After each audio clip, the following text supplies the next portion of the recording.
por terem aceitado este desafio. Quero lembrar que não pretendemos falar sobre doenças, mas apenas falar sobre como manter a saúde que todos temos, por mais doenças que tenhamos, temos muita saúde ainda para proteger. Não pretendemos dizer o que cada um tem ou deve fazer, apenas pretendemos dar informação que vos ajude a fazer as vossas escolhas de forma livre, de acordo com aquilo que valorizam, de acordo com os vossos desejos e também de acordo com as vossas circunstâncias. Porque o dia 7 de abril se celebrou o Dia Mundial da Saúde e escolhemos hoje falar genericamente sobre a saúde. A saúde assenta em cinco pilares, que são a alimentação adequada, a prática regular de exercício físico, o respeito pelo repouso, que inclui o sono, não se intoxicar, seja com ingestão de álcool, tabaco ou outras substâncias, e socializar, que inclui aqui o amar. E apesar destes serem os pilares fundamentais para manter a saúde, hoje escolhemos apenas falar sobre a alimentação e exercício físico. E por isso passo aqui, desde já, para aproveitarmos ao máximo o tempo, passo a palavra à Sandra para começar aqui a disparar perguntas. As perguntas que tiveram muita gentileza de nos enviar. Obrigada, professor José. Antes de passarmos às perguntas, então vou apresentar aqui os nossos preleitores. A Vânia Costa é vice-presidente da Sociedade Portuguesa de Literacia em Saúde, é também nutricionista e professora na Escola Superior de Tecnologia e Saúde de Lisboa. O Dr. Marco Moutinho é sócio da Sociedade Portuguesa de Literacia em Saúde e diretor desportivo da Jerónimo Martins. E então, a primeira questão que eu vou colocar aqui aos nossos preleitores Sandra, tem a ver. desculpe, Sim, Sandra, sim. consegue pôr a sala toda para entrarem à vontade? É que estão a pedir licença para entrar. Eu tenho estado a admitir. Ok, Pois, mas isso não é forma, tem que ser. Peço desculpa. já está.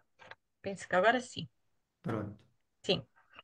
Então, vamos começar pela questão que todos nós sabemos e fala-se tanto que devemos adotar uma alimentação equilibrada, saudável, praticar o exercício físico regularmente e que se consideram, e como já foi dito, um dos pilares essenciais para manter uma vida saudável. Então eu pergunto-vos, porque é que a alimentação e o exercício físico são assim tão importantes para a nossa saúde? Vânia e Marco Moutinho. Queres começar, Marco? Pode ser. Olá, boa noite a todos. Primeiro de tudo, agradecer à Sociedade Portuguesa de Literacia em Saúde pelo convite, e agradecer aqui a todos os participantes também aqui neste webinar. Vamos conversar sobre saúde. Na verdade, eu gosto muito de dizer isso, o exercício físico, a atividade física, como queiram chamar, ou desporto, já vamos falar um bocadinho sobre isso, sobre a diferença entre os três. Um, Na verdade é que nós fomos feitos para o movimento, fomos feitos para a contração muscular, não só para a adaptação, para também nos podermos reproduzir, adaptar a este mundo e sermos saudáveis. E por isso o exercício físico, para a atividade física, é essencial para nos mantermos saudáveis. Mais importante ainda, à medida que nós vamos avançando na idade, para nós conseguirmos ser mais funcionais. De uma forma geral, penso que falei, hei de falar um bocadinho mais da importância das doenças metabólicas, ou das doenças crónicas, obviamente. Então, complementando aqui com a parte da alimentação. A alimentação, apesar de ser uma necessidade básica para mantermos a nossa vida, para conseguirmos garantir que ingerimos a energia que nos permite movimentar, e aqui relacionar com o movimento para nós sermos independentes e para conseguirmos fazer as nossas atividades do dia a dia. Este é um dos aspectos essenciais, obviamente, da alimentação, e é garantir que asseguramos a necessidade básica de ter os nutrientes e a energia suficiente, mas a alimentação é muito mais do que isso, porque a alimentação tem um aspecto do prazer, da satisfação, do bem-estar, e isso só também é possível na interação com os outros. E um dos pilares essenciais na alimentação, e já vamos falar particularmente aqui da dieta mediterrânica, mas um dos pilares é o convívio, é a socialização à volta da mesa, a interação que nós fazemos e que nos traz também todas as emoções positivas à volta de uma necessidade básica que é assegurar as necessidades do nosso organismo. Obrigada. Daí promover a promotoras, né, da saúde. Obrigada. Então, já falaste na dieta mediterrânica e realmente a pirâmide da dieta mediterrânica assenta nos princípios, como já também falamos, de um estilo de vida saudável. Vânia, explica-nos então, de forma resumida, o que é a dieta mediterrânica. Então, a dieta mediterrânica, em primeiro lugar, eu gosto sempre de dar esta premissa que é a dieta mediterrânica não foi inventada. A dieta mediterrânica surgiu da observação que se fez da forma como um povo, e começou na Grécia, como é que eles se alimentavam, como é que eles socializavam, como é que eles descansavam, ou seja, qual é que era o estilo de vida deles e que depois veio-se a perceber que estava diretamente relacionado com menor risco ou menor presença de doenças relacionadas com o coração. Então, a dieta mediterrânica depois foi descrita que não é uma dieta só, não é só a alimentação, mas é um estilo de vida. Ou seja, a dieta mediterrânica inclui a alimentação, inclui a atividade física, ou seja, ter movimento regular diariamente, inclui o descanso e inclui a convivialidade e a forma como nós preparamos os alimentos. Não é só o que comemos, mas a forma como nós preparamos os alimentos. E, portanto, tem estas premissas todas. Em particular, a alimentação mediterrânica tem um conjunto de princípios que assentam principalmente no maior consumo de produtos de origem vegetal e menor consumo de produtos de origem animal. O que não quer dizer que nós não tenhamos que comer os produtos de origem animal. Simplesmente 75%, ou seja, praticamente 3 partes daquilo que nós devíamos comer todos os dias, deve ser de origem vegetal. E estamos a falar em incluir leguminosas, cereais, diariamente vegetais, diariamente fruta. Um, e os outros alimentos de origem animal que devem ser também de consumo diário, mas em quantidades menores. E desta forma já conseguimos fazer uma alimentação mediterrânica. Gostava só de dar aqui uma premissa. Referiste a pirâmide, e efetivamente a pirâmide da dieta mediterrânica é um referencial. um, Foi o primeiro referencial que foi criado pela Fundação da Dieta Mediterrânica Espanhola, mas nós em Portugal, como temos a roda dos alimentos, nós já temos a roda da alimentação mediterrânica, que conjuga aquilo que já é a roda da alimentação portuguesa com aquilo que é a alimentação mediterrânica e depois todas estas premissas que nós tivemos aqui a referir, do sono, do descanso adequado, da forma como cozinhamos os alimentos, e da atividade física. Obrigada. Sim, esse conceito da pirâmide e da roda é importante teres frisado essa explicação. Obrigada. E como disseste, e já tínhamos falado tão bem, a prática da atividade física também integra esta pirâmide. Faz-lhe sentido, doutor Marco? Todo, aliás, todo o sentido, e tal como a doutora Vânia falou e bem da parte social, o exercício físico, nós somos animais sociais e devemos não só comer em família, em grupo e com os amigos, mas também devemos nos mover e cada vez mais nós estamos a falar da importância da saúde social, porque o isolamento está a ser um problema, as relações estão a ser um problema e o exercício físico é uma forma muito forte de conseguirmos também essa parte social. Daí ser importantíssimo também estar integrado a nível de relacionar-se com as outras áreas todas da saúde e dos estilos de vida saudáveis. Eu iria colocar, iria introduzir aqui uma terceira questão, que era a seguinte, a questão da socialização, não é?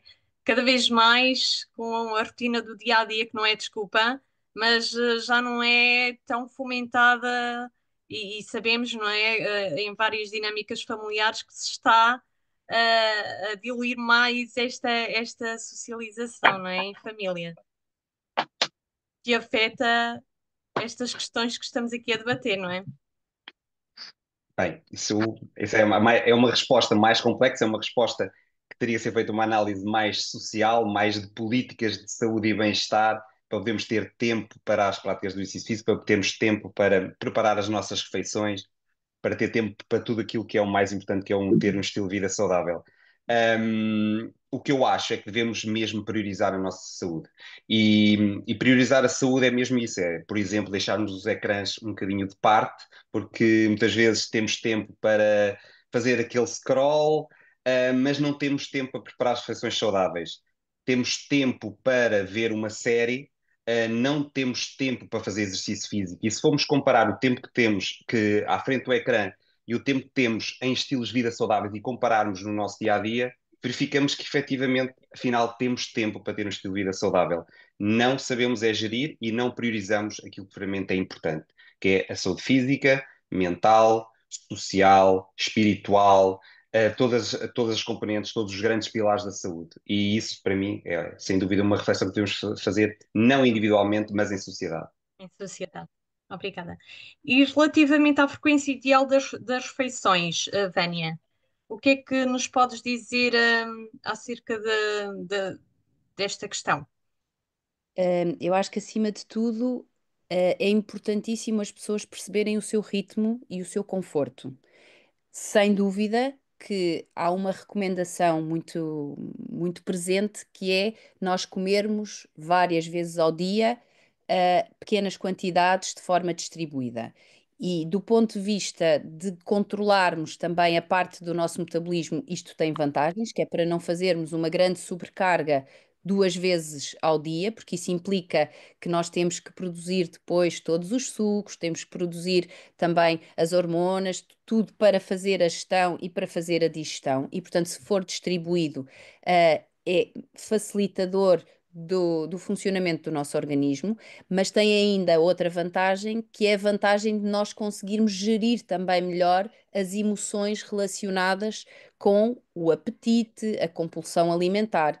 Se tivermos muito tempo sem comer e não soubermos gerir isso da melhor forma, depois podem ter efeitos negativos. Porém, é realmente muito importante perceber qual é que é a forma com que as pessoas se sentem melhor, garantindo que ao final do dia asseguramos as quantidades adequadas de todos os alimentos e de todos os nutrientes para a pessoa ter o seu bem-estar e a qualidade de vida que necessita para as suas ações. Obrigada. Quer Sandra, dizer alguma coisa, professor José? só queria aqui acrescentar, ou lembrar, ou ressalvar esta ideia de procurar não comer 2 horas antes de deitar. E, por favor, valorizem o pequeno almoço. O pequeno almoço é uma das refeições mais importantes, nomeadamente para os adolescentes, para as crianças, em idade escolar, onde isso é importante ter lá alimentação para poderem pensar. Procurem respeitar o pequeno almoço, que até chamando a atenção aquilo que disse também o Marco, que é um momento também de socialização também importante, se for um pequeno almoço que se possa ser tomado em família. Eu sei que custa muito levantar mais cedo, mas 10 minutos às vezes faz muita diferença e, mais uma vez, ter tempo é uma escolha. Nós arranjamos tempo para aquilo que consideramos muito que é importante. Já agora, se me permite acrescentar, e para ainda valorizar mais o pequeno almoço, há realmente estudos que demonstram que as pessoas que conseguem, que tomam diariamente um pequeno almoço equilibrado, ajudas a regularem melhor depois a ingestão alimentar ao longo do dia. Para além da questão da vitalidade, para a maior parte das pessoas, mas que depois também ajuda a regular a compulsão alimentar, os apetites e fazer também uma melhor gestão e a distribuição depois da fome até ao longo do dia. Há exceções, mas a maioria das pessoas efetivamente assenta nesta rotina com bem-estar. E melhora o humor, Também. que às vezes as pessoas estão de muito mau humor porque ainda não tomaram o pequeno almoço. Sim, e é um problema real, e isto daria aqui para outro tema de outro webinar.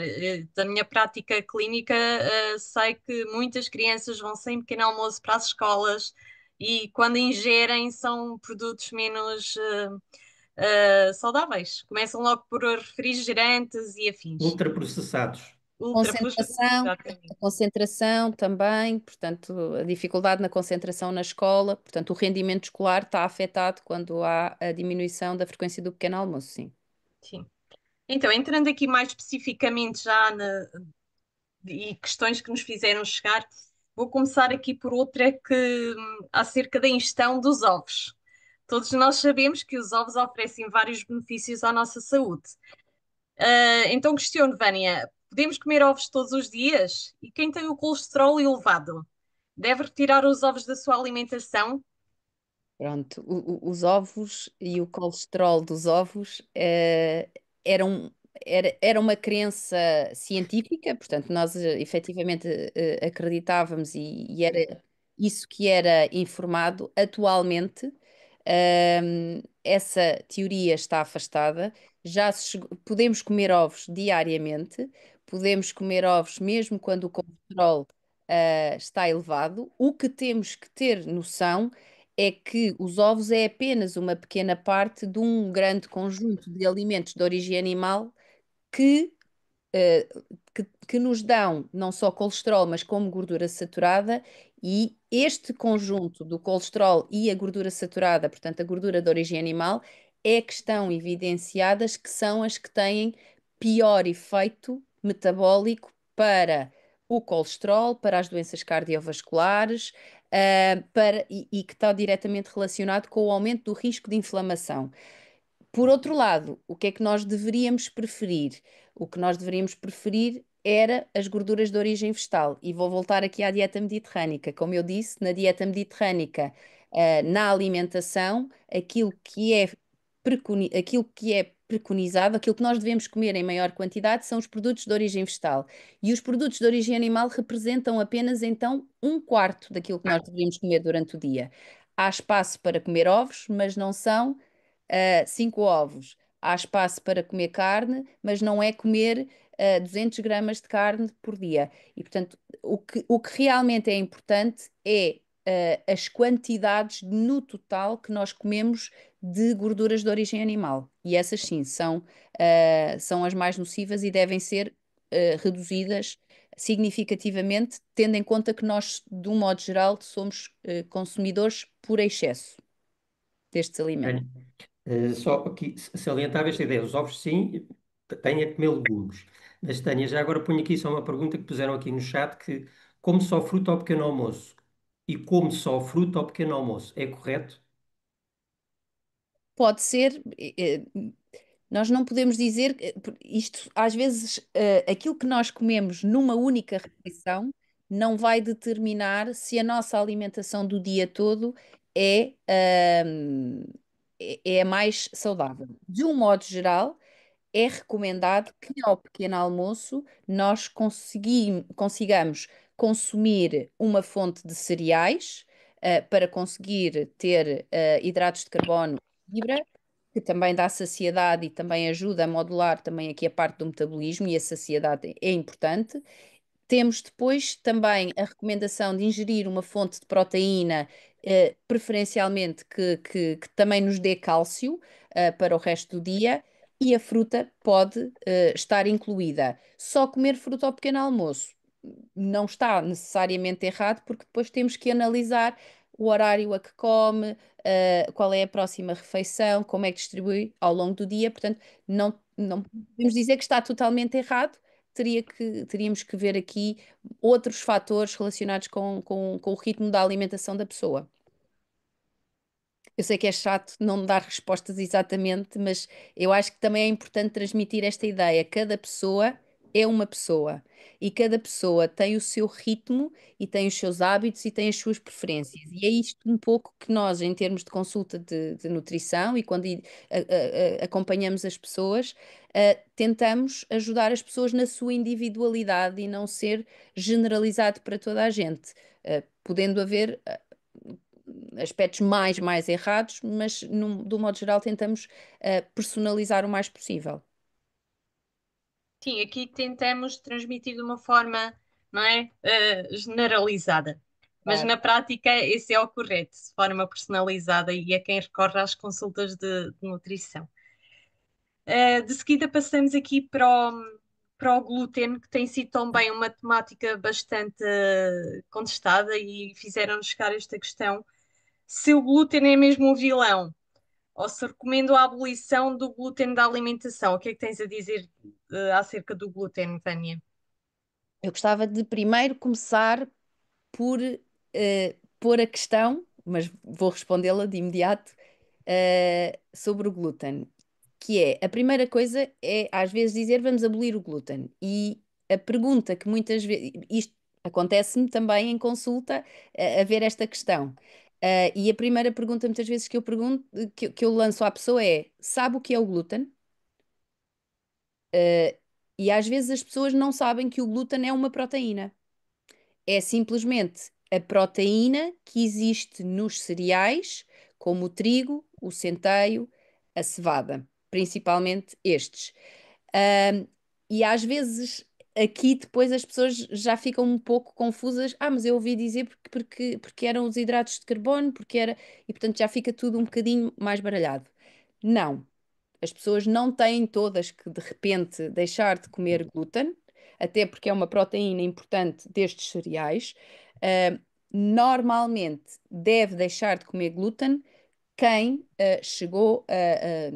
quem já teve a oportunidade também de discutir isto, preferencialmente com um profissional de saúde, e o glúten é definitivamente para ser excluído numa situação muito particular que é a doença celíaca, em que existe realmente ah, uma intolerância ao glúten ou outras situações que é sensibilidade ao glúten que não é celíaca. Portanto, isto tem a ver depois com um diagnóstico médico e, portanto, mas é essencialmente isto. Mas, de um modo geral, as pessoas não têm todas que deixar de comer o glúten. Existe, às vezes, a associação de que quando retiram o glúten melhoram a digestão, mas também isto pode estar relacionada com outra situação, mais do síndrome de intestino irritável, vou dizer uma palavra um bocadinho estranha, que é desbiose intestinal, ou seja, quando o nosso intestino não está saudável, pode não conseguir efetivamente fazer uma boa digestão, de alguns alimentos, nomeadamente, e aqui não é o glúten, os hidratos de carbono que podem estar em alguns alimentos. E, portanto, é uma situação que muitas vezes é confundida. É difícil, assim, explicar, porque é complexo, Uhum. mas penso que consegui dar a ideia, o mais simples possível.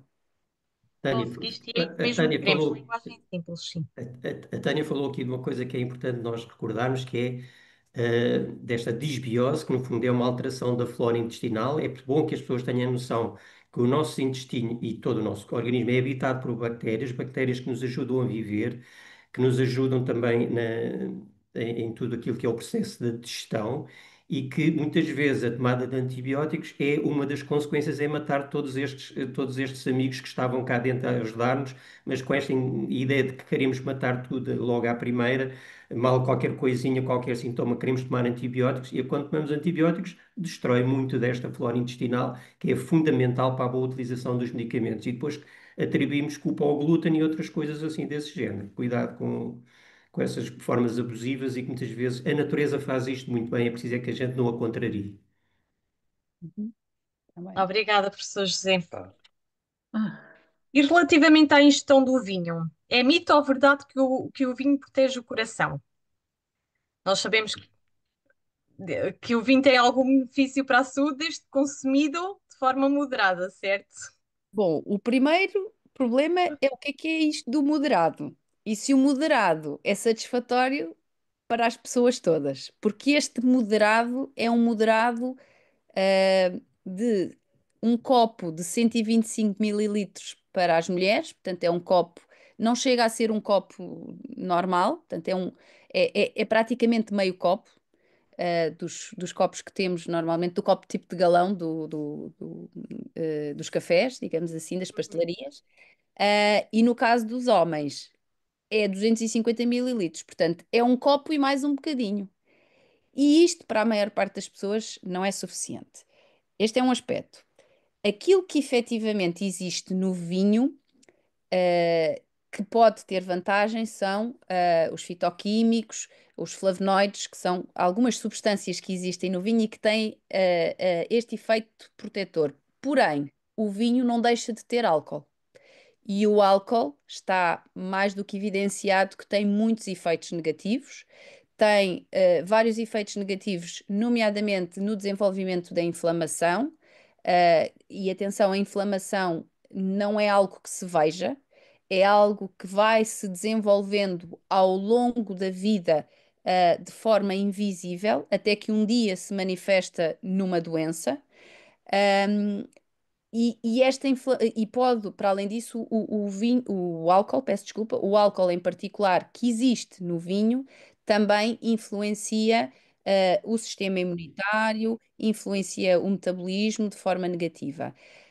Com isto, aquilo que hoje em dia é um tema muito controverso na comunidade científica, se pode ou não beber vinho e que quantidade, e porque existe uma corrente o que é a recomendação é não consumir de todo, não consumir de todo qualquer quantidade de vinho.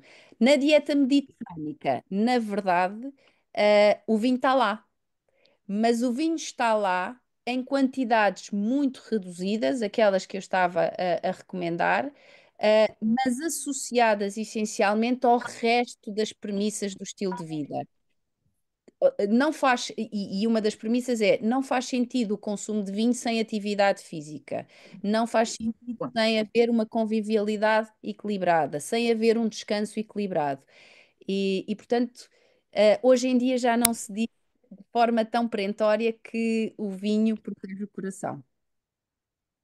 Eu sublinho isto que a Tânia disse, que esta ideia de Tânia. que sempre foi vendido, esta ideia de que o vinho fazia bem, sobretudo o vinho tinto, por algumas substâncias, a quantidade que é o limite é tão baixa que não faz qualquer sentido nós estarmos a recomendar. Se gosta de vinho, então beba só um, dois copos no máximo e sempre beba pelo prazer, não beba para matar sede. Isso para matar sede é a água, não é o vinho.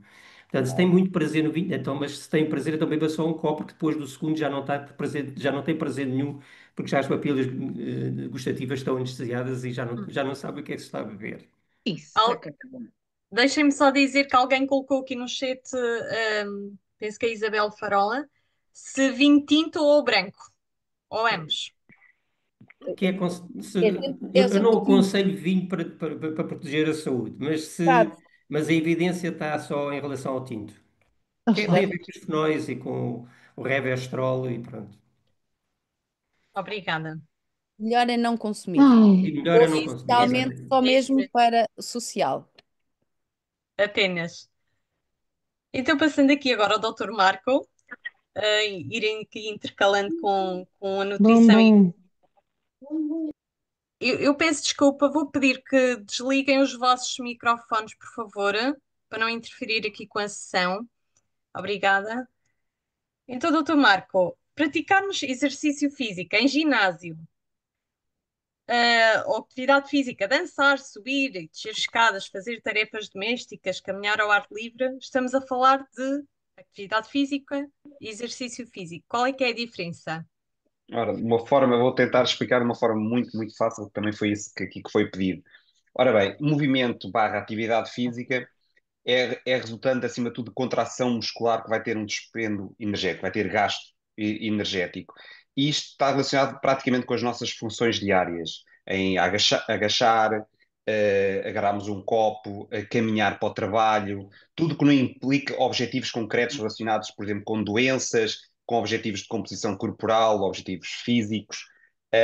Isso é atividade física. O exercício físico é uma camada por cima, há um objetivo. Eu tenho o objetivo de melhorar uma doença, de alguns sintomas, reduzir a pressão arterial, o exercício tem alguma função nisso. Então, eu organizo a atividade física com um determinado objetivo, ok? Número de repetições, número de séries, volume por tempo, uma hora e meia, 45 minutos, por intensidade, por percentagem de frequência cardíaca, pronto, é tudo, é mais mensurável, tem mais e mais medidas para podermos utilizar, até para percebermos se a pessoa está a ser bem adaptada, se está a progredir, se temos que ajustar, e aí sim é necessário até a ajuda de um profissional da área do exercício. Depois, sobre isto, está o desporto, isto é, eu estou a organizar o exercício físico, mas com uma parte competitiva. Eu vou competir para ganhar algo, ganhar um campeonato, ganhar um prémio, ganhar uma medalha.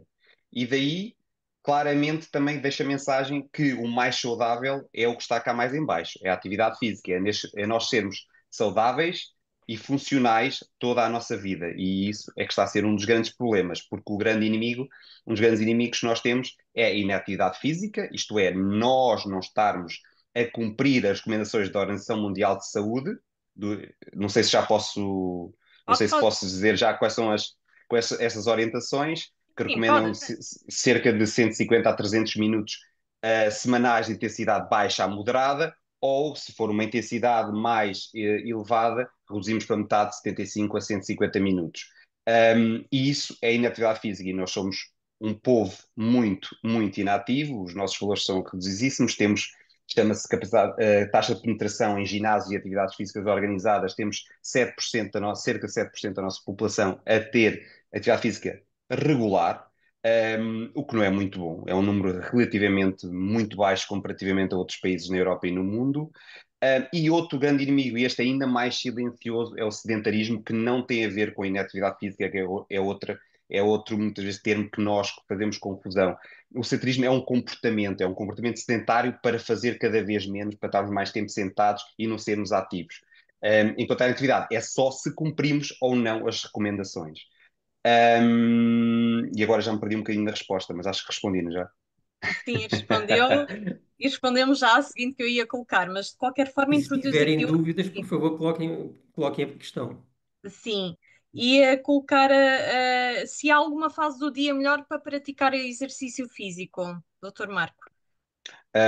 Existe a melhor altura para praticar atividade física ou exercício físico é aquela que você consiga que seja regular e que seja adaptada ao seu estilo de vida, porque na verdade a Organização Mundial de Saúde e mesmo já agora aconselho a consultarem o Programa Nacional de Promoção da Atividade Física, o que, o que dizem é que não há mesmo um horário universal para fazermos atividade física. Existe sim,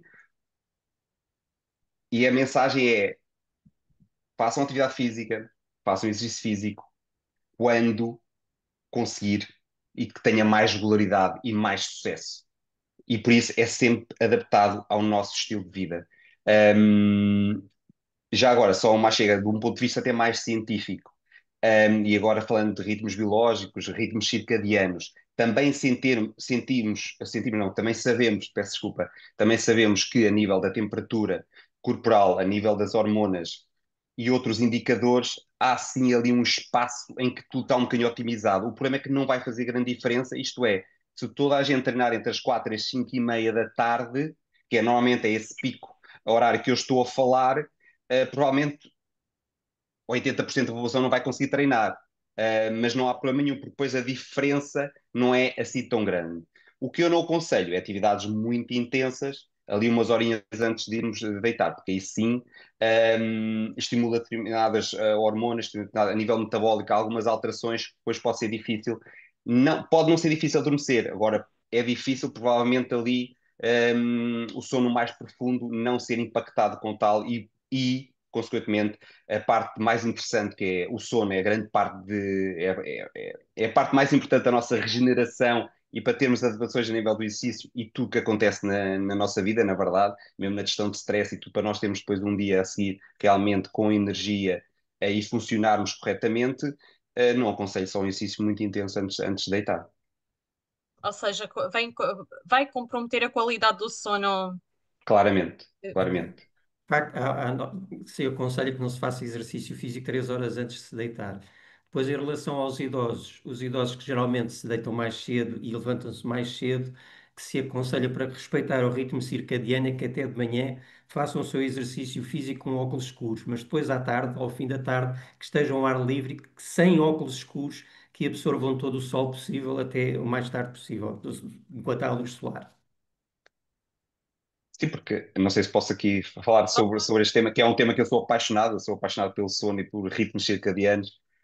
Na verdade, logo de manhãzinha cedo não aconselho os óculos de sol, porque efetivamente até para o corpo saber que é de manhã, que está o corpo a acordar, é bom essa luz que esteja diretamente em nós, sem olharmos diretamente, obviamente, para o sol, mas acima de tudo os pontos de entrada dos olhos, da pele, braços e pernas é super interessante expor logo ao sol o mais cedo possível, porque aí sim ajuda logo a regularizar muito bem os circadianos e é uma das grandes estratégias para dormirmos melhor, porque ajuda logo a otimizar as horas para depois do sono. E também, obviamente, para exercício físico e provavelmente para a alimentação, a Vânia deve estar de acordo, mesmo a nível das refeições, se nós podemos tomar as nossas refeições de exercício físico enquanto há luz, também é extremamente importante.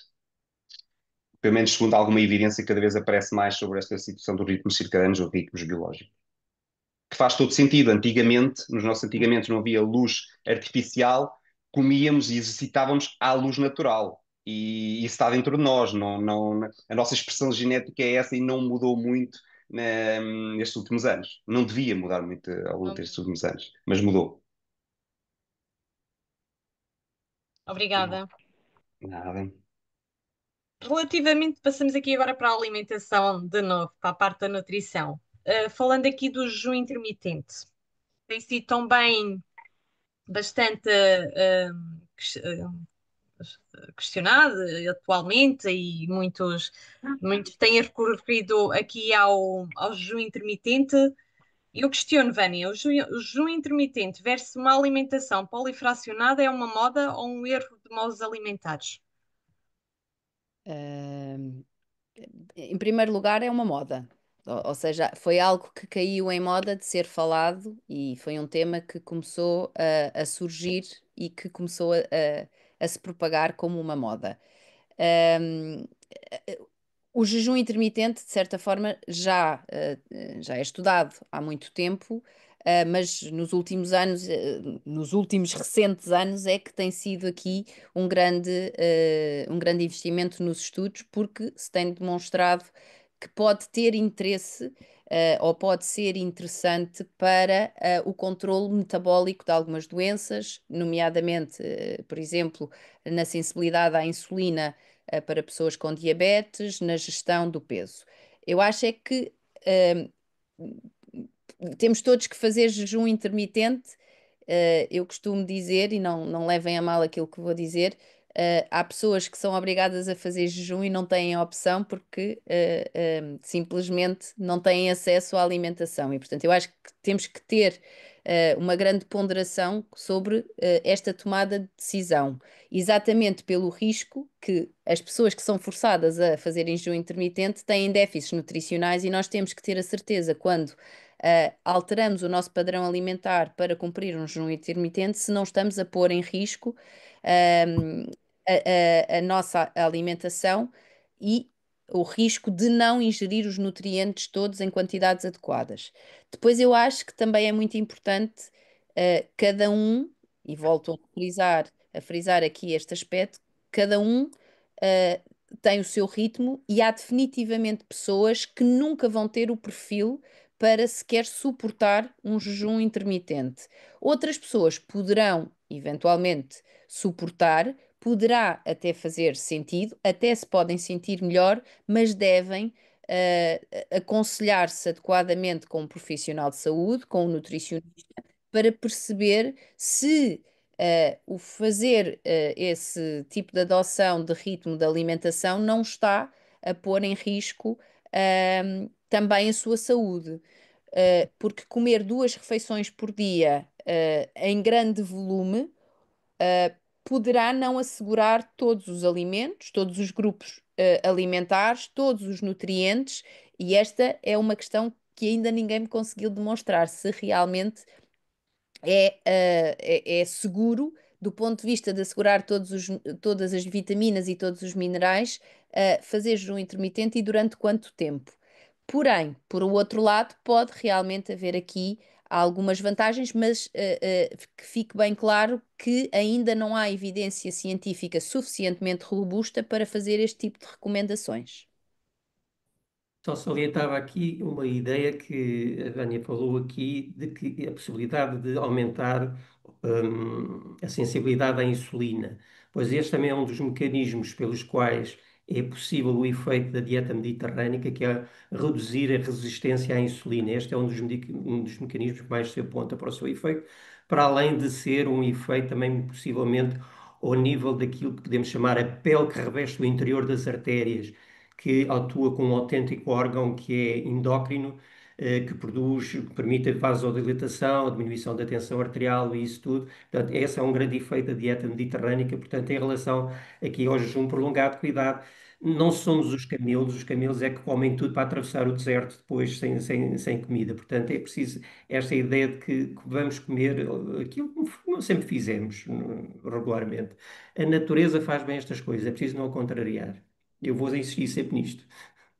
Eu vou reforçar Muito aqui a ideia bem. da dieta mediterrânica para dizer, para dar aqui uma ideia muito importante. A dieta mediterrânica, eh, que inclui todas aquelas premissas do sono, da atividade física, mas em particular a alimentação mediterrânica, está evidenciada que é o melhor padrão alimentar para nos mantermos saudáveis.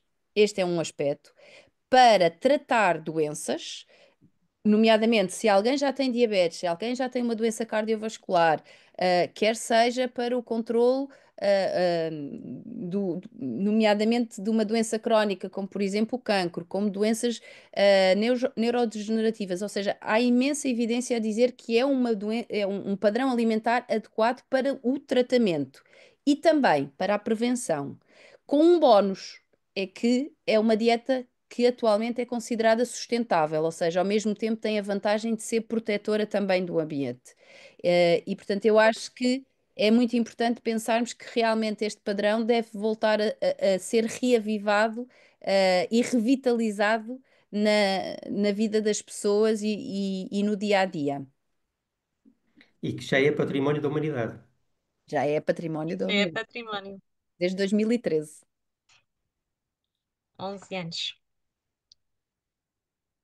Antes de avançarmos, ia tentar aqui pedir ao Marco um outinho, que ficou uma dúvida aqui numa participante, que está aqui a assistir, a Isabel Farola.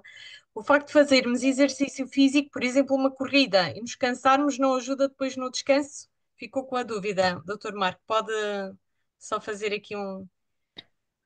Na verdade, depende, né? Que é sempre a melhor resposta, porque vai depender da intensidade e do volume T e da capacidade de adaptação desse organismo. Porque efetivamente o ideal é ser bem avaliado, perceber se a técnica de corrida é boa, quanto tempo eu tenho que começar a correr, se tenho que intercalar com caminhada, se o ideal até é começar só a caminhar para criar boas adaptações, como é que é a recuperação nos dias seguintes, como é que são as refeições a seguir. Um, São muitos fatores que podem afetar ou não o resultado do impacto da caminhada e se é boa ou se é má. É complexo, é individual e daí sermos acompanhados por profissionais, não só da alimentação, da nutrição, do exercício físico, neste caso os fisiologistas do exercício, é extremamente importante, mesmo pelo médico, obviamente, é importante até para percebermos se estamos a ter as adaptações corretas e se está tudo a correr bem. Porque não basta, nós pensamos que sabemos correr, eu fui professor de educação física durante alguns anos e acho que as crianças já não sabem correr assim tão bem. E acho que têm-se ensinadas a correr, porque é uma técnica que realmente está a começar a ser esquecida. Caminhar não tanto, estamos quase lá, estou a ser irónico. E por isso assim, é importante aprender também a correr. E até deixo a dica que, à medida que nós vamos avançando na idade, é importante termos momentos de corrida, é importante termos momentos de potência, porque a potência, que é por fórmula é força vezes a velocidade, é um dos grandes estímulos a nível da saúde mental, do cérebro, que ativa mioquinas no cérebro que ajudam a ativar substâncias no cérebro e que ajudam a preservarmos as nossas células tão importantes cerebrais para toda a nossa função cognitiva. Por isso, não sei se ajudei a resposta, compliquei e era essa a minha intenção, era complicar e fazermos pensar. Marcos, já agora gostava que chamasse aqui a atenção para a necessidade do aquecimento e do arrefecimento, de Extremamente respeitar. extremamente importante também é, neste momento até acho que com a nova juventude está a ser esquecida a nível do ambiente mais do exercício, não tanto da atividade física, Na verdade, o aquecimento tem a sua função. Tem a sua função não só para aumentar a temperatura corporal, aumentar a frequência cardíaca, aumentar a disponibilidade do corpo a nível metabólico para aquilo que vamos fazer, se possível, ter uma componente que se relaciona com a atividade que vamos a fazer a seguir, se é corrida, poder ter movimentos que simulem, não com tanta intensidade, a própria corrida, mas é extremamente importante por tudo aquilo que disse, não só a parte técnica, não só a parte da temperatura corporal, não só a tentar da mobilização, da mobilidade, da flexibilidade, da força, todas as capacidades nossas condicionais e coordenativas que são necessárias para a respectiva atividade que vamos fazer de seguida. O arrefecimento, aí já não há tanta evidência que é da importância do retorno à calma. Se for um treino de força ou um treino de potência, o mais aconselhado é até não o fazer, porque pode criar más adaptações. Se for a nível do treino aeróbico, não é, pode-se fazer, mas também a evidência não é assim tão incrível. O que já se viu em determinadas práticas, em alguns estudos científicos, é que, por exemplo, trabalho de flexibilidade forte pós prática forte pode ser até muito prejudicial. Por isso é preciso irmos com calma, no retorno à calma, acima de tudo, fazer com que a frequência cardíaca baixe, tudo esteja regularizado, para depois podermos ir para o banho e podemos retomar as atividades normais pós-exercício físico, barra atividade física, barra desporto. Obrigado, Marco. Só também chamar a atenção a importância do aquecimento também para a prevenção de lesões. Pois, esqueci-me de dizer isso, efetivamente. Até por causa disso, né? Porque se o corpo não tiver com a temperatura certa, não for mobilizado de uma forma correta, o risco de lesão é elevadíssimo. Obrigada. Estamos quase a aproximar-nos do fim. E passaria aqui novamente à Vânia. Vários estudos dizem-nos que os alimentos ultraprocessados são uma ameaça à nossa saúde. O consumo de alimentos ultraprocessados está associado a um risco de morte precoce. Explica-nos, Vânia, de uma forma simples, o que são alimentos ultraprocessados, dá-nos alguns exemplos e quais são os seus perigos. Muito bem, então, eh, para explicar os alimentos processados, acho que é mais fácil explicar os alimentos todos. E existe uma classificação que recentemente que ajudou a arrumar aqui os alimentos todos em caixinhas para ser mais fácil nós percebermos o que é o quê. Nós temos os alimentos que são naturais, ou minimamente processados. Vou dar o exemplo: o leite é um alimento natural, é um alimento minimamente processado porque sofre uma pasteurização, uma ultrapasteurização, cujo objetivo é apenas e unicamente garantir a sua conservação e a sua segurança em termos de não ter bactérias, e ser seguro para o consumo e para ter maior durabilidade. Mas não altera, este processamento mínimo, não altera a composição em nutrientes, vitaminas, minerais do leite. E estes são os alimentos naturais, tal como acontece com a fruta, tal como acontece com a carne, o pescado, os hortícolas. Depois nós temos os alimentos processados. E os alimentos processados são aqueles que são os naturais, mas que foram transformados para aumentar a sua durabilidade ou para aumentar a sua variedade. Por exemplo, o iogurte é um alimento processado, o queijo é um alimento processado, porque nós agarramos numa matéria-prima que era o leite e o conseguimos transformar para ele estar numa outra forma e para ter maior durabilidade. O leite antigamente azedava e era transformado em queijo, era transformado em iogurte para poder ser preservado durante mais tempo. Os alimentos processados são todos aqueles que, na verdade, nós até podemos fazer em nossa casa. Eu posso fazer pão, posso fazer iogurte. Hoje em dia já não temos nem os conhecimentos, nem as técnicas, nem a experiência para poder fazer estes alimentos em casa, mas o queijo, o iogurte, o pão, uma massa poderia ser feita perfeitamente em casa. E os alimentos, hoje em dia, processados, gradualmente tem sido reduzido cada vez mais o número de conservantes para, exatamente para garantir a sua segurança e a sua aproximação daquilo que é o mais natural. Os alimentos ultraprocessados, na verdade, de acordo com esta classificação, que se chama uma classificação nova, não são alimentos, são formulações de ingredientes, ou seja, são uma junção de vários ingredientes que nós olhamos para o alimento e não sabemos identificar exatamente o que é que eles têm lá dentro. E que, para além disso, têm adição com muita frequência de corantes, ou seja, de aditivos desnecessários. Não Pode haver aditivos que são essenciais apenas para o efeito de conservar e aumentar a durabilidade. Para nós podermos ter maior variedade em termos de alimentação, mas estes alimentos que estamos a falar são muito ricos em aromatizantes, em espessantes, em corantes, tudo substâncias que à partida são desnecessárias e que podem, em grandes quantidades e consumidas em grande frequência, podem ter um efeito, têm um efeito negativo. E têm um efeito negativo, por exemplo, aquilo que há pouco o professor José falou, da desbiose, ou seja, vão alterando o equilíbrio da nossa microbiota, ou seja, vão alterando o equilíbrio das nossas bactérias, que têm um efeito muito positivo e que gradualmente vão eliminando uma barreira que nós temos no intestino para proteger-nos de substâncias e fatores externos e vamos ficando cada vez mais sensíveis depois vai havendo mais invasores e que nos põe muito expostos a doenças e a bactérias.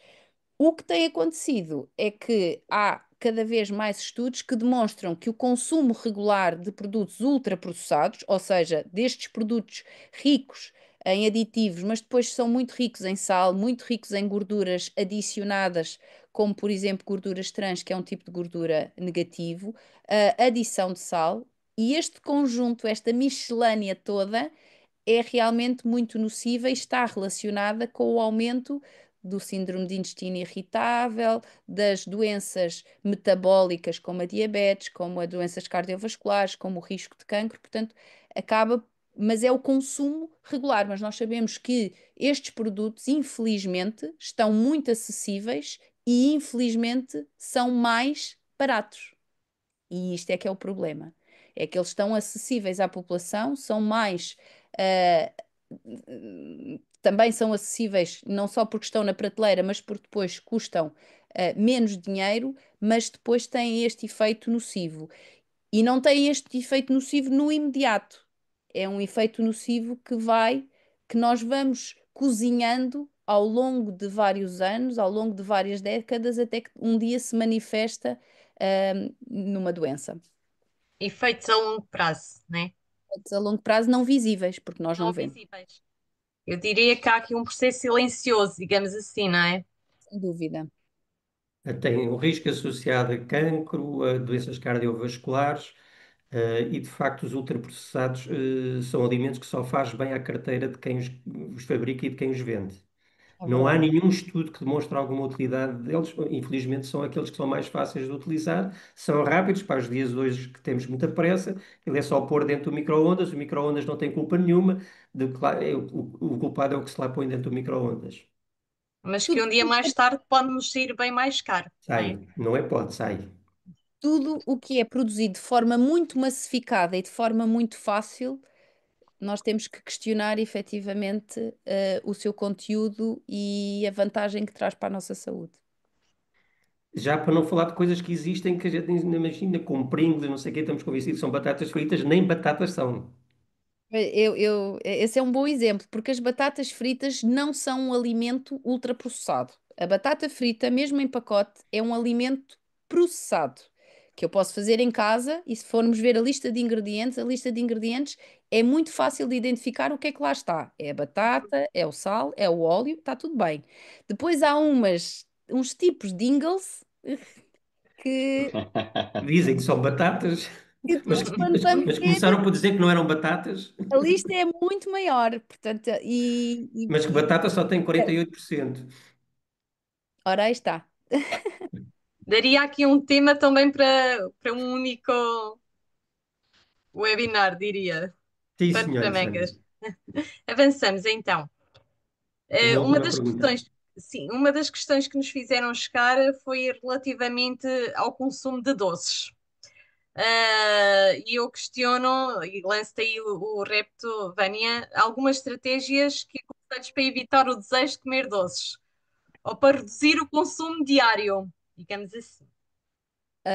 E eu estava aqui a responder no chat, a tentar responder aqui a uma pergunta que está relacionada com os açúcares, e que a Nelma partilhou e que eu acho que posso também aqui partilhar, que é, Todos, já sim, respondi, sim, sim. qual dos açúcares, qual o mais saudável? Agave ou açúcar de coco? E eu vou-vos dizer, nenhum açúcar é saudável. Se há alimento que não é essencial e não tem nenhuma função essencial, é definitivamente o açúcar. Nós consumimos o açúcar pelo prazer, e não necessariamente porque ele seja necessário, ah, à nossa saúde. Depois há, obviamente que aqui, os açúcares naturais, embora o açúcar de coco seja um açúcar natural, tudo isto tem que ser consumido de forma moderada. Como é que nós controlamos estes impulsos alimentares? Primeiro do que tudo, é muito importante ter uma alimentação planeada. É muito importante perceber o ritmo com que nos sentimos bem ao longo do dia. Ou seja, normalmente estar muitas horas sem comer é mais propício a depois ter episódios de maior ingestão alimentar. E maior ingestão alimentar pelos doces, porque na verdade o nosso organismo, se estiver em déficit, quer uma resposta imediata. E o açúcar é de absorção rápida, promove essa resposta imediata. E por isso é que o nosso organismo, está muito bem feito e dá-nos os sinais adequados para aquilo que são as suas necessidades. Se está em déficit, dá-nos o sinal para nós conseguirmos combater esse déficit de forma imediata. Portanto, como é que nós contrariamos isso? Planear a refeição, ter sempre lanches preparados para os períodos em que nós sabemos que vamos ter mais dificuldade em comer.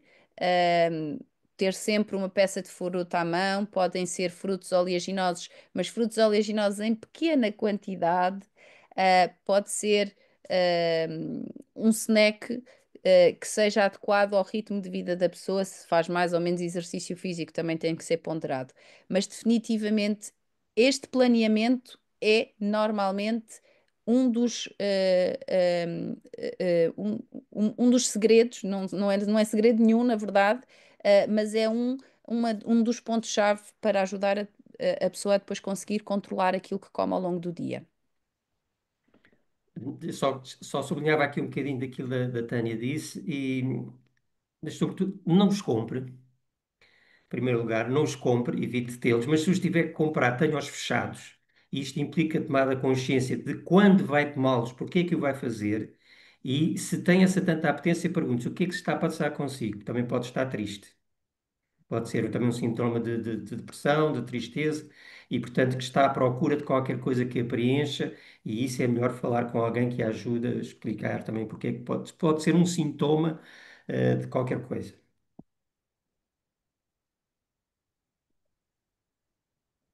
Obrigada. Sandra? Sim. Desculpa. Vânia, acabaram de colocar aqui uma questão só assim muito, mas penso que já tinhas falado e foi já explícita a questão dos açúcares. Aqui, a ter de colocar algum em bolos, por exemplo, o açúcar mascavado também é assim tão mau. É Já, igual. Os já é açúcares são igual. todos iguais. A única diferença é realmente que uns são mais refinados do que outros e, portanto, o açúcar mascavado é menos refinado, tem mais umidade, também não funciona para tudo. E podemos dizer assim: pode ter mais vitaminas e minerais, mas nós queremos efetivamente que o açúcar seja a fonte de vitaminas e minerais? Não. E, portanto, definitivamente. Uma vez mais, volto a dizer, nós consumimos os açúcares porque nos dá prazer, o sabor doce. E, portanto, quando utilizarmos, sim, podemos utilizar, mas de forma moderada, e o consumo deve ser controlado ao longo da semana. Obrigada. Aproveito para dizer que o Dr. Marco Moutinho acabou de colocar aqui no chat um link do Programa Nacional de Promoção da Atividade Física e a Vânia também foi disponibilizando aqui alguns links acerca da dieta mediterrânica. Podem copiar e guardar para a vossa consulta, futura consulta. E também fui colocando aqui o link do nosso questionário de satisfação a quem eu que vos peço para irem preenchendo, para nós é importante a vossa opinião. E portanto, para terminar, iria só pedir a cada um do Dr. Marco e à Vânia um minuto, e eu penso que também já foram dizendo aqui ao longo da sessão, que digam aqui, que deixem aqui alguns conselhos a quem está aqui a assistir, conselhos que, para que as pessoas, os cidadãos gerais, em geral, consigam aceder, compreender a informação e usar os serviços de saúde no âmbito da promoção da alimentação e exercício físico. Posso Começo começar? eu? Ah, Podes começa tu, Vânia. Começa, Posso começa, começar? Vânia. Começa, começa. Eu Eu, acabo. eu acabei de partilhar dois links de um documento da Direção-Geral de Saúde que são os 10 passos para a alimentação saudável. Se eu pudesse deixar aqui um conjunto de recomendações muito simples, sem dúvida nenhuma, diariamente, incluir sempre hortícolas nas refeições principais, incluir sempre fruta ao longo do dia, duas, três peças de fruta ao longo do dia nas refeições intermédias, reduzir o consumo de carne ao longo da semana, reduzir as quantidades, aumentar o consumo de peixe e ter a garantia que consome-se três refeições por semana, pelo menos de pescado, ou seja, peixe e produtos do mar. Um, Aumentar o consumo das leguminosas, feijão, grão, ervilhas, favas, seja na sopa, seja como acompanhamento, seja num arroz de feijão, seja numa salada fria, porque assim estamos a consumir produtos, maior quantidade de produtos de origem animal, e menor quantidade de produtos, e maior quantidade de produtos de origem vegetal. Uh, Acho que é muito importante cada um parar para pensar na sua alimentação, porque é que come, da forma como come, se é possível reduzir, as quantidades se elas estiverem em excesso, um, e não se esquecerem de se hidratarem.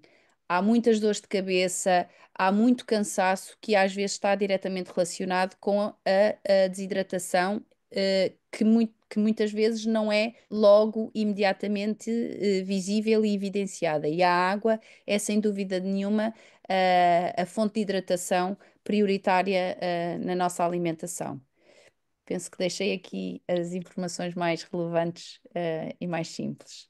Doutor Marco, obrigada, Vânia. Eu para acabar vai ser um bocadinho, vai ser mais fácil e mais rápido. Que é para não se esquecerem que o corpo humano foi feito para o movimento. Um, que comecem com meio minuto, vão aumentando, passem para um minuto, 1 minuto e meio, 3 minutos, 5 minutos na semana a seguir, vão aumentando o tempo. Não há uma pessoa que, quando o exercício físico ou a atividade física é bem aplicada, que não sinta uma satisfação enorme depois da atividade física, tirando aquilo que se fala muito do banho, não é? A seguir, não há ninguém que não sinta logo os benefícios imediatos. Isso é hormonal, é metabólico, essas sensações e sinais claros e evidentes, e não precisam de relógios, smartwatches, e não precisam de anéis como o Oura Ring ou outros, para perceberem o impacto que tem a atividade física e o exercício físico na vossa saúde. E, para além, já há evidência enorme na redução da sintomática, da pressão arterial, da sintomática da ansiedade, da depressão. As doenças mentais estão aqui, estão muito fortes a nível da prevalência, a nível da nossa sociedade. O exercício físico está na linha da frente, principalmente em conjunto, em estados mais severos, com a parte, obviamente, da psicologia, da parte médica. Por isso, fomos feitos para o movimento, mexam-se mais um bocadinho, façam mais daquilo que vos faziam sorrir quando eram crianças. É extremamente importante. O que é que gostavam de fazer? Façam, obviamente, de uma forma mais controlada, se forem um bocadinho mais velhos. Não se esqueçam que o exercício físico contribui muito para diminuir o risco de quedas, que é uma das grandes limitações quando nós vamos avançando na idade. Não se esqueçam que, para estarmos junto às pessoas que amamos, precisamos de nos mexer, precisamos de as ajudar e para isso precisamos de contração muscular, precisamos de movimento. E que também, para sorrirmos, precisamos aqui de muitos, mais de 70 músculos na nossa face. Por isso, treinem todos os músculos, mesmo dos olhos, do rosto, sorriam mais, porque fomos feitos para o movimento. e comam saudável, Obrigada. pronto, durmam bem, tudo isto faz parte dos estilos de vida saudáveis. Obrigada, Dr. Marco. Professor José, Ora bem, antes de mais, muito obrigado à Vânia Costa e ao Marco Coutinho pelos excelentes ensinamentos que nos trouxeram aqui hoje. E queria aqui salientar a grande importância da dieta mediterrânica. Eu lembro que a dieta mediterrânica se encontrou a sua utilidade quando nos anos 60 se verificou que os países mediterrâneos tinham uma menor taxa de acidentes cardiovasculares que os países nórdicos, e depois todos os estudos que se realizaram têm demonstrado, todos, não digo porque há sempre contraditórios, até porque os estudos em alimentação são difíceis, mas somos um país mediterrâneo que não faz nenhum sentido andarmos a comer coisas que não são da nossa terra, no fundo. E aquilo que é a medição, que é a dieta mediterrânica, é comer de tudo um pouco, sobretudo os produtos que são locais e da estação do ano. Não é andar a comer uvas do Chile e morangos no Natal. Por outro lado, é preferir os produtos do mercado, ingerir diariamente duas ou três peças de fruta, como a Tânia muito bem aqui se frisou, usar preferencialmente na cozinha o azeite, um consumo em relação ao vinho, não usem o vinho como se fosse uma terapêutica profilática, que isso não existe. Evitar as carnes vermelhas, se tiver que comer carne, prefira as carnes brancas, que são o peru, o frango. Consumir peixe regularmente. Fujam dos ultraprocessados, porque são alimentos que só fazem bem, de facto, à carteira de quem os faz e de quem os vende. E tudo isto, ser em boa companhia, com televisões apagadas, sem outros dispositivos a funcionar, a não ser música de fundo e uma boa conversa, a saber o que é que se passou no dia a dia, nomeadamente com as crianças. Isso é extraordinariamente que as pessoas se preocupam muito se são capazes de educar os filhos ou não. O que importa é dar bons exemplos. Mastigar também bem os alimentos, que é outra coisa que é comer devagar. E não comer nas 2 horas antes de se deitar, manter uma prática regular do exercício físico, isto faz parte da dieta mediterrânica, bem como a socialização. E para temperos, dê sempre preferência às ervas aromáticas de quais o nosso clima é tão propício, e evite o consumo de sal. Em termos de quando, aqui como metáfora, quando nós vamos numa estrada e nos cruzamos com um caminhão, salta-nos o medo de chocarmos contra o caminhão. Como é que nós ultrapassamos este receio? Este é deixar de nos concentrarmos no caminhão e de nos mantermos na nossa faixa. E assim deixamos de olhar para o caminhão e olhamos para a berma da nossa direita, quase que ignorando o caminhão. Ora, também na alimentação, é deixar de nos preocuparmos tanto com os riscos das doenças que podem vir, e que podem vir, ou que isto não nos conseguimos libertar, e antes concentrarmos em fazer aquilo que deve ser feito, como seja comer adequadamente e fazer o exercício físico. Fazer o que devemos fazer e deixar o resto à natureza. Ninguém consegue fazer melhor do que a natureza. O importante então é não nos opormos à força vital que nos ajuda a sobreviver, nem colocarmos obstáculos à sua missão. Portanto, o nosso grande objetivo é ajudar a natureza a cumprir a sua função. E não nos preocuparmos tanto com o caminhão, está bem? Muito obrigado obrigada. pela vossa presença. Não podíamos Obrigado. terminar da melhor maneira. Obrigada a todos. Vou pedir só, vamos tirar uma fotografia aqui de grupo. Quem quiser pode ligar as câmaras, que vamos publicar no nosso site. E aproveito E, enquanto e ligam, desta vez ficou aproveito gravado. a participação de. Tivemos aqui cerca de 40 participantes. Agradeço a presença de todos. E Sandra, Mais desta uma vez vez, ficou gravado para a memória futura, sim. ficou, ficou. Eu espero que sim. Agradecer mais uma vez a intervenção do Dr. Marco Moutinho, da Vânia Costa, que cumpriram aqui os nossos requisitos, usaram uma linguagem bastante clara e acessível, e é isso que nós queremos passar a quem nos acompanha. Relembro também que o próximo episódio destas conversas sobre saúde vai ser no próximo dia 28 de maio. Vamos ter o privilégio de ter connosco o Dr. Luís Negrão, que por acaso estava aqui a assistir, eu vi que esteve aqui a assistir, não sei se ainda está connosco, e que será acerca da prevenção das doenças cardiovasculares, sendo que o mês de maio é considerado o mês do coração. E depois podem-nos explicar melhor nessa sessão, um tema tão Voltaremos a falar importante. sobre isto, certamente. Um tema tão importante, exatamente. Então vamos lá, tirar uma fotografia. Obrigada a todos e uma boa noite.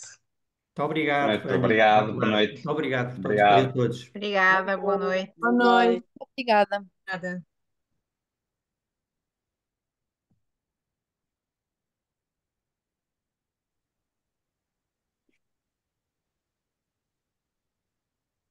Hum, Sandra, Sim. para junho, tem alguém em mente? Temos alguns sócios da SPLS, mas podemos falar desse aspecto. Eu posso tentar também um portanto, se a Sandra arranjar um da SPLS, eu arranjo outro da APMGF, pode ser? Ótimo, sim, Para diversificar. ótimo. Esperamos um bocadinho ou nós saímos também? Não podem, se quiserem, só um minutinho. Antes de mais, agradecer-vos de novo. Muito bem, ó, Marco e Ivani, muito bem. Gostei Obrigado. muito de vos ouvir, aprendi muito. Que bom. Desejo que não tenha sido intrusivo também com as minhas intervenções. Nunca é É, intrusivo. Não. Ah, complementa sempre. e Tânia, está tudo bem lá pela CGD? Tá. Tá, Tá. tá confuso, tá Eu confuso. vou falando com o Luís e ele vai me dizendo algumas coisas. Exatamente, aquilo tá confuso, tá confuso. Ah, o mundo Pronto, está então confuso, o mundo eu está acho que. confuso. Eu depois mando-vos um mail também a agradecer, a partilhar aqui a foto e a gravação. Isso. Para isso, A tua para... Sandra manda um mail para eles, sim? Para Sim, agradecer. sim, Pronto, está sim. ok. Eu penso que não é preciso parar a gravação. Eu gravei isto na nuvem. Ah, Sim, pode. tá para a Parando a sessão, nuvem. acabou. Pausar ao interromper a gravação. Sim, Portanto, sim, sim. Pode interromper, sim. É melhor interromper. Mas, Pronto. Está bem? mas a gente pode. Ai, que eu estou aqui. E o Marco saiu? Já saiu já. já sei. Pronto, Eu aqui acho diz: tenho a certeza que deseja interromper a gravação na nuvem. Sim, Sim, agora sim. eu penso.